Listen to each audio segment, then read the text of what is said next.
Nyuma y'iminsi itari mike Abanyarwanda bategereje amatora y'itegeko nshinga, abaturage bo mu kagari k'Agatare umurenge wa Nyarugenge baratangaza ko bishimiye igikorwa cy'amatora, dore ko buri wese ari gutora ikimuri ku mutima, ariko bakavuga ko bizeye ibisubizo byiza biyavamo. Twitabiriye amatora uko twabishakaga.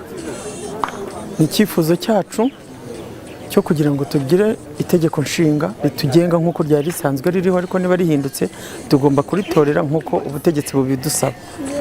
Twabyishimiye rero, tugomba gutora tugatora ibyo dushaka ko bitubaho. Cyane amatora azatanga, twebwe twiteze ko ari cyiza kandi twiteguye kucyakira kuko turabikunze. Iyo ubona umuntu nkanjye n'imbago manuka nihuta, nuko mba mfite ikinshishikaje kugira ngo iryo tegeko rijyeho. Twaje rero kwitorera itegeko nshinga rivuguruye, ryavuguruwe muri 2015. Muzi ko ari itegeko nshinga ari ryo tegeko rikuru risumba ayandi, kugira ngo rizabe ari ryo rituyobora muri iki gihe kiri imbere. Mutabayire Safine, umuyobozi w'umudugudu wa Meraneza, aravuga ko abaturage abereye umuyobozi babyishimiye cyane, dore ko basobanukiwe neza aho itegeko nshinga ribaganisha. Twishimye, abaturage bacu bishimye gutora itegeko nshinga kubera ko rifite aho ribaganisha. Bavuze bose bati tudatoye itegeko nshinga ni ukuvuga ko twaba tudakunda perezida wa repubulika. Ni ukuvuga rero abaturage bacu bishimye, ubu bari mu isaba.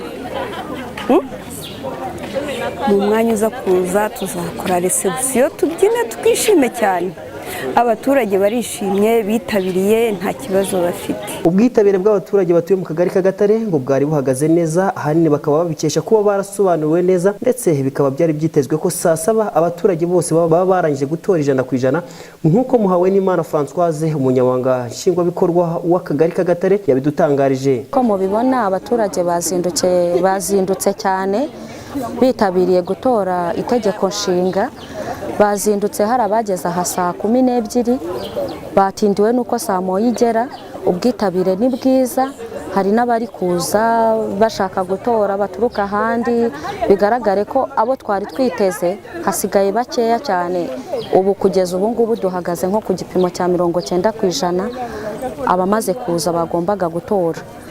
Ubwo rero ni ukuvuga ngo baracyaza nk'uko muri kubibona, baracyagenda bamanuka, urabona ko ari benshi. Twizeye yuko bigera nko mu masaa 6 abantu bamaze gutora. Akagari k'Agatare ni kamwe mu tugari tugize umurenge wa Nyarugenge, kakaba katoreyemo abaturage basaga 3990 bari kuri liste z'itora, babarizwa mu midugudu igera ku 9.